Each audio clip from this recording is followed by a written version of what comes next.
এই যে শবে বরাত আসছে, ভাগ্যে ভালো কিছু লেখা হয় শবে বরাতে, এই বিশ্বাস থেকে হুমড়ি খেয়ে মানুষ মসজিদে আসে। ঠিক না ঠিক?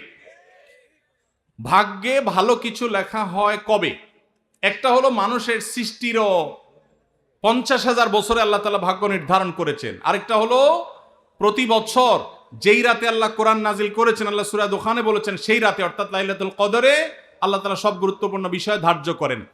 শবে বরাত যেটাকে আমরা বলি মধ্য শাবানের রাত, এই রাতে ভাগ্য নির্ধারণ হয় এই মর্মে বিশুদ্ধ হাদিস বর্ণিত নাই।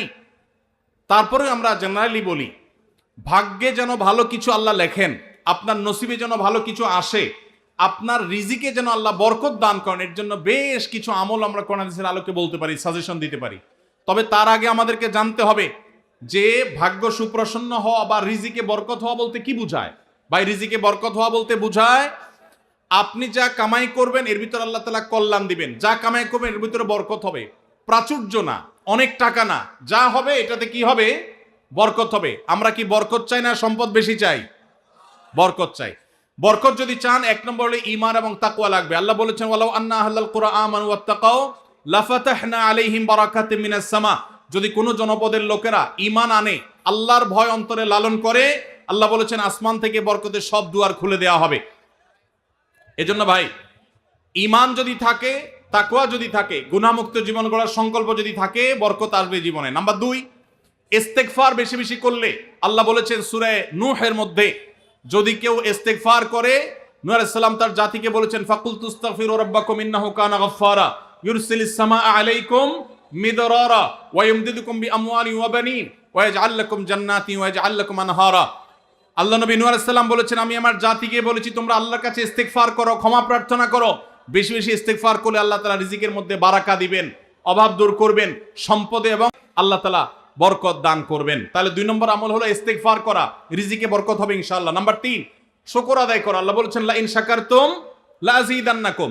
আপনি কোনো কিছু পেয়েছেন, আলহামদুলিল্লাহ বলেন, যা পাইছেন শুকর আদায় করেন, আল্লাহ নেয়ামত বাড়ায় দিবেন।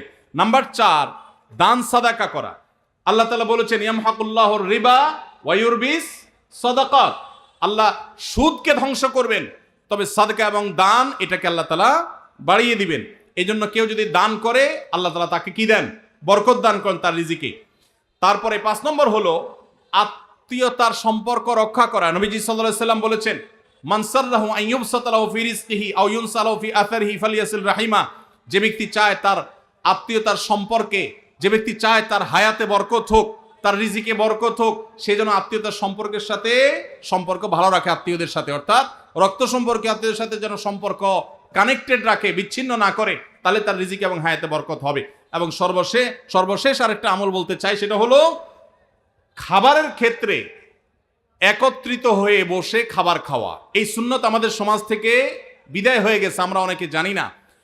আবু দাউদের একটি হাদিস বর্ণিত হয়েছে, নবীজি সাল্লাল্লাহু আলাইহি সাল্লামের কাছে এক ব্যক্তি বললেন হে আল্লাহর রাসূল, আমরা খাই কিন্তু অনেক খাওয়ার পরেও পরিতৃপ্ত হই না, পেট ভরে না, খাবারের চাহিদা পরিপূর্ণ মিটে না, কারণটা কি?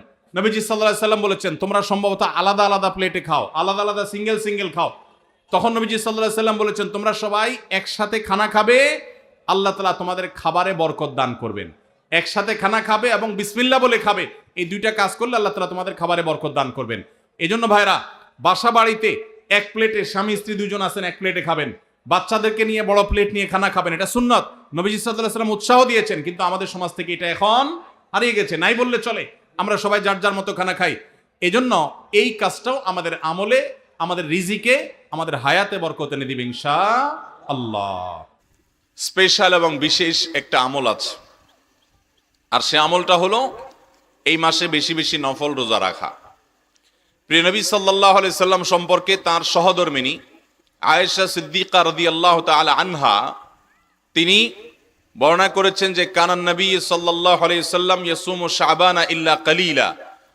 নবীজি সাল্লাল্লাহু আলাইহি সাল্লাম গোটা শাবান জুড়েই প্রায় নফল রোজা রাখতেন, শুধু শেষের কয়েকটা দিন বা কিছুদিন শুধু বাদ রাখতেন, আর বাকি প্রায় মাস জুড়ে তিনি নফল রোজা রাখতেন।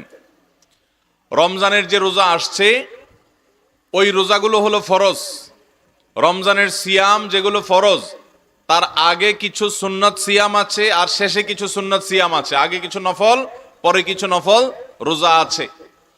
পাঁচ ওয়াক্ত ফরজ নামাজে যেরকম আগে এবং পরে কিছু সুন্নত নামাজ আছে না? যেমন ফজরের আগে কয় রাকাত সুন্নত আছে? 2 রাকাত। জোহরের আগে আর পরে, মাগরিবের পরে, এশারের পরে।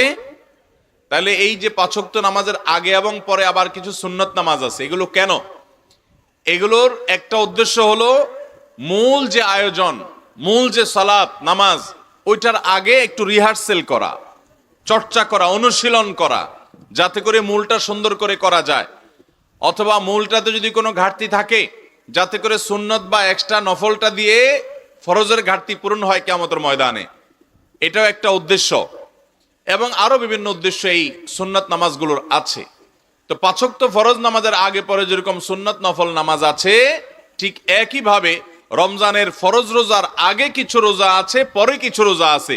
আগের রোজা হলো শাবানের রোজা, আর পরের রোজা হলো শাওয়ালের 6 রোজা। শাবানের রোজা, এটার কোনো সংখ্যা ঠিক করা নেই, যে যত বেশি পারে তত বেশি রাখবে ততই উত্তম। এটাই নবী করিম সাল্লাল্লাহু আলাইহি সাল্লামের সুন্নাহ। মোহতারাম হাজিরিন, আমাদের প্রিয় নবী সাল্লাল্লাহু আলাইহি ওয়াসাল্লাম তিনি শাবান মাসে এত বেশি নফল রোজা রাখতেন। তার অত্যন্ত স্নেহের সাহাবী ওসামা ইবনে যায়েদ রাদিয়াল্লাহু তাআলা আনহু, উনি নবী করিম সাল্লাল্লাহু আলাইহি সাল্লামকে জিজ্ঞাসা করেছেন, হে আল্লাহর রাসূল, আপনাকে শাবান মাসে আমি এত বেশি নফল রোজা রাখতে দেখি, অন্য কোন মাসে আপনি এত নফল রোজা রাখেন না, এর কারণ কি? তখন নবী সাল্লাল্লাহু আলাইহি সাল্লাম 2টা কারণ উল্লেখ করেছেন। কয়টা কারণ? 2টা। তার 1 নম্বর কারণ হলো তিনি বলেছেন, শাবান এমন একটা মাস, যেই মাস রজব এবং রমজান দুটি তাৎপর্যপূর্ণ মাসের মধ্যবর্তী মাস। অর্থাৎ এই মাসের আগের মাসটা ছিল রজব মাস। রজব হলো সম্মানিত 4 মাসের একটা, কোরআন ঘোষিত সম্মানিত 4 মাসের একটা হলো রজব। আর শাবানের পরের মাসটা হলো সাইয়্যিদুশ শুহুর, সকল মাসের শ্রেষ্ঠ মাস রমজান। তাহলে শাবানের এক পাশে হলো সম্মানিত মাস, আরেক পাশে হলো বছরের শ্রেষ্ঠ মাস। 2টা গুরুত্বপূর্ণ মাসের মধ্যখানে এই মাসটা অনেকে অবহেলা করে কাটায়, যে এইটার তো বিশেষ কোনো তাৎপর্য নাই, তাহলে আর ইবাদত বন্দেগী আর কি করে, দরকার কি আর করার। অনেকটা অবহেলা, উদাসীনতার সাথে এই মাসকে অনেকে কাটায় দেয়। আবার অনেকে চিন্তা করে রমজান তো আসছেই, তখন কোরআন তেলাওয়াত তো করবই, তখন তো ইবাদত বন্দি করবই, এখন আর এত ইবাদত বন্দি করার কি আছে। এই জন্য শাবান মাসে অনেকে গাফলতিতে সময় কাটা দেয়।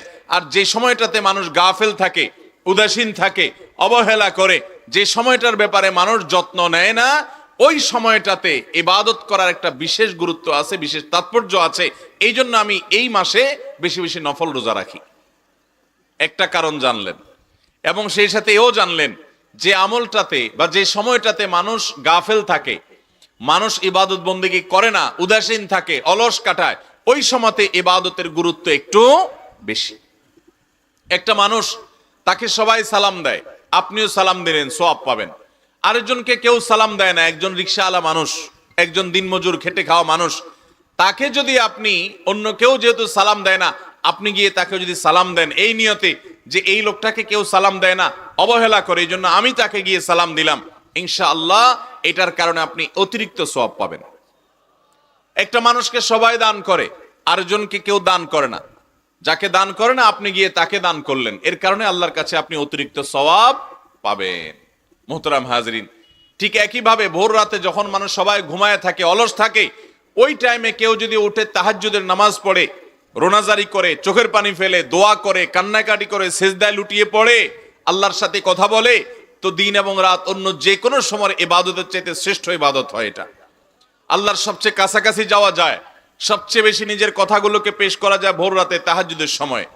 তাহলে যে সময়গুলোতে, যে জায়গাগুলোতে, যে আমলগুলোতে মানুষ অবহেলা করে, সেগুলোর আলাদা একটা গুরুত্ব থাকে, বিশেষ করে সেগুলোতে ইবাদত বন্দেগী করার।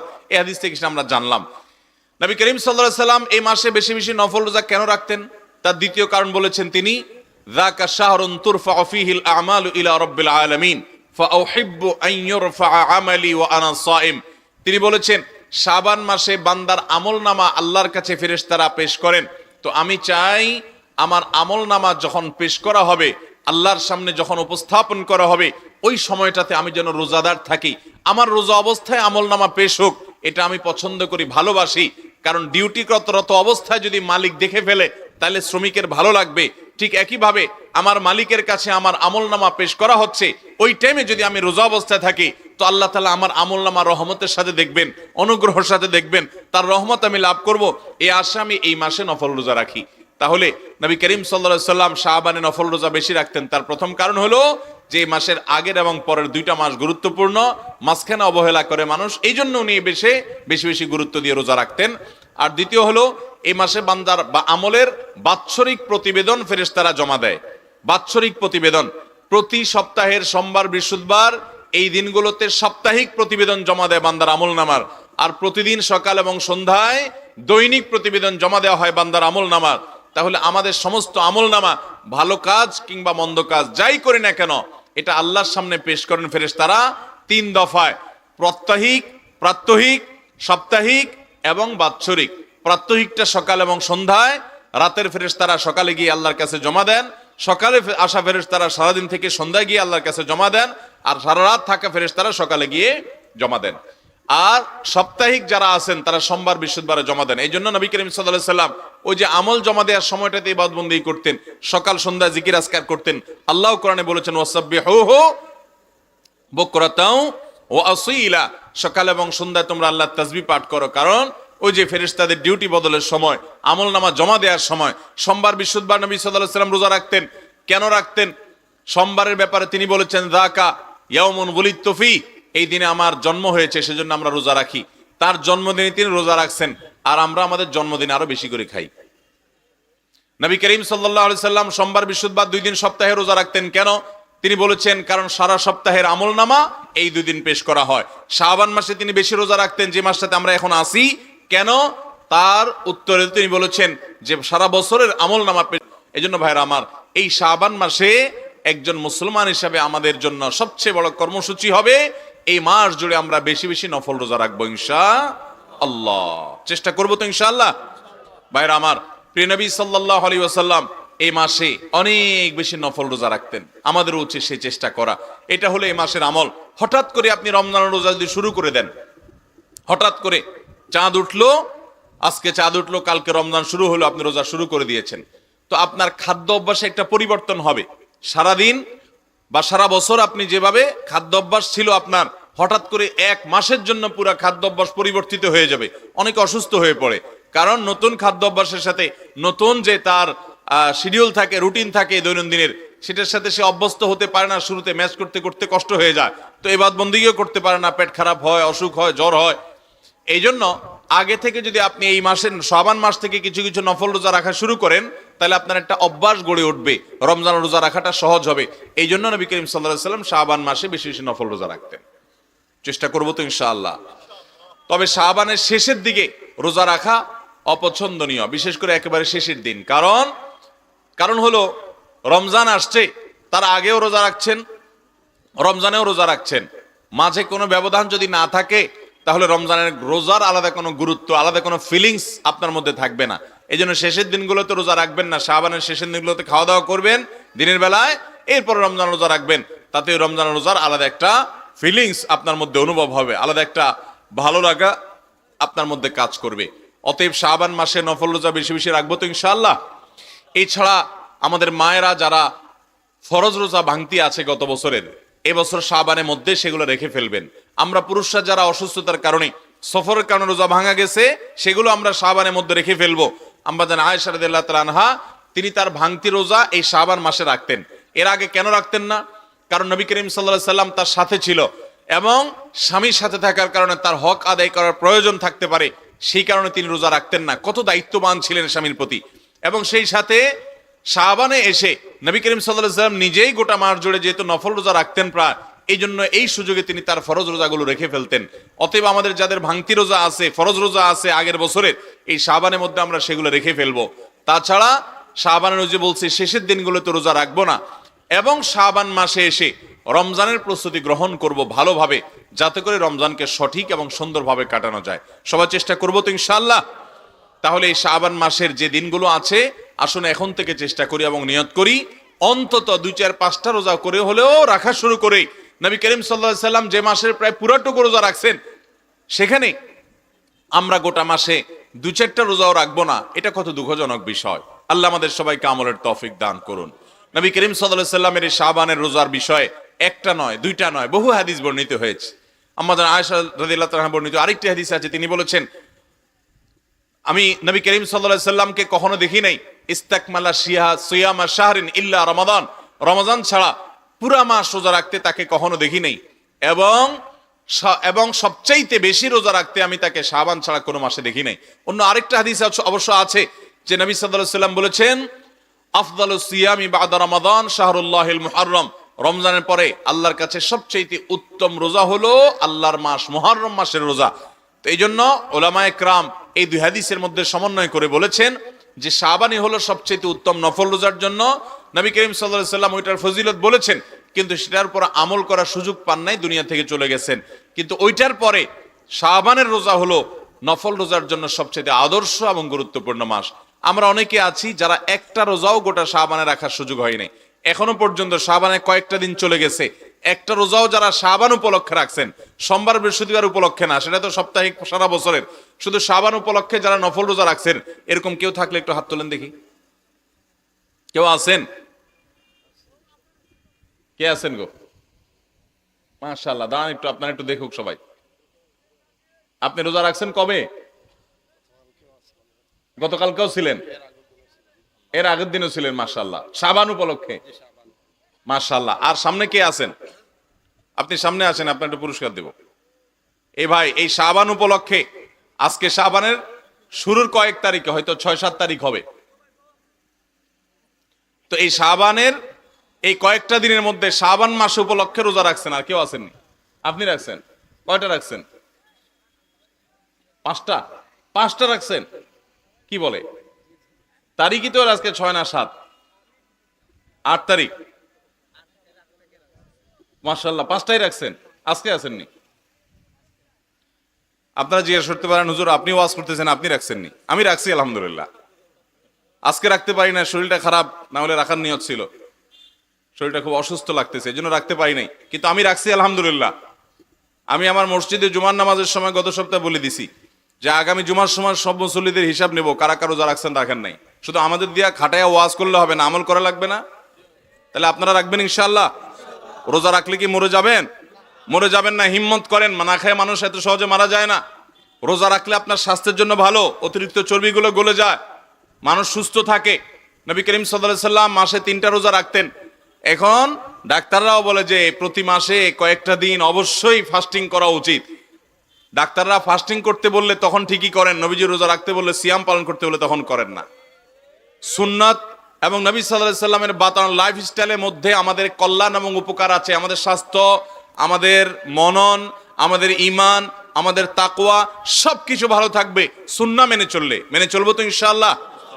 সুন্নাহ মেনে চলার বাইরে কোনো কল্যাণ থাকতে পারে?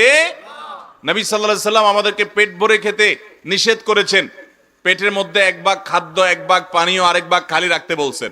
এখন ডাক্তাররাও বলে যে যা খাবেন, বেশি করে শসা খাবেন, বেশি করে টমেটো খাবেন, বেশি করে ওই যে সবজি খাবেন। এই যে সবজি যেগুলো পানি জাতীয়, লাউ বলেন, পেঁপে বলেন, এগুলো তো সব ভিতরে পানি, আর শসা বলেন, টমেটো বলেন, এগুলো তো পানি জাতীয়। তো নবী সাল্লাল্লাহু আলাইহি ওয়াসাল্লাম যে 1 ভাগ পানীয় খেতে বলেছেন, 1 ভাগ খাদ্য সলিড খাবার খেতে বলেছেন, আর 1 ভাগ খালি রাখতে বলেছেন। এখন ডাক্তাররা বলার পরে তো এখন সালাদ ছাড়া কেউ খান না। এখন তো অনেকেই খানা ছেড়ে দিয়েছেন, কিটো ডায়েট করেন সুস্থ থাকার জন্য, বা অন্য ডায়েট করেন। কিটো ডায়েট নিয়ে অনেক বিতর্ক, অন্য ডায়েট করেন, ডায়েট তো করেন, সবাই শুরু করছেন। অথচ নবী করিম সাল্লাল্লাহু আলাইহি ওয়াসাল্লাম বহু আগে বলে গেছেন। উনি যখন বলে গেছেন তখন এটার গুরুত্ব আমরা বুঝি নাই, এখন যখন ডাক্তাররা বলছে তখন এটার গুরুত্ব আমরা বুঝছি। সুন্নাহ মানার মধ্যে কল্যাণ আছে, কোনো সন্দেহ আছে? রাতে তাড়াতাড়ি ঘুমানোর জন্য নবী সাল্লাল্লাহু আলাইহি ওয়াসাল্লাম বলেছেন